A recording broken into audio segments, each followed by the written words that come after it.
ఈరోజు దేవుని వాగ్దానం యెహెజ్కేలు గ్రంథం 36వ అధ్యాయం 11వ వచనం. మునుపటి కంటే అధికమైన మేలు మీకు కలుగజేసేదను. నా ప్రియ సహోదరులారా, దేవుడి రోజు మీతో వాగ్దానం చేస్తూ ఉన్నాడు. మునుపటి కంటే అధికమైన మేళ్ళ చేత దేవుడు నింపి ఆశీర్వదించబోతూ ఉన్నాడు.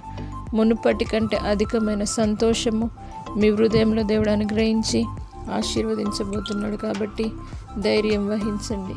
ఆయనతో సహవాసం మీరు చేసినట్లయితే మీకు దేవుడు సమాధానం అనుగ్రహించి మేలు చేత నింపి ఆశీర్వదిస్తాడు. ఆశగల ప్రాణమును ఆయన తృప్తిపరిచి ఆశీర్వదిస్తాడు, మేలుతో నింపుతాడు. కాబట్టి మీరు చేసిన దాన్ని బట్టి యెహోవా మీకు ప్రతిగా మేలు అనుగ్రహిస్తాడు. కాబట్టి ఇదే దినం మీరు దేవుని సన్నిధిలోనికి రండి. మునుపటి కంటే అధికమైన మేలు ఈరోజు పొందుకొని ఆశీర్వదించబడుదురుగాక. ప్రార్థన. పరిశుద్ధుడా, నీకు వందనాలు.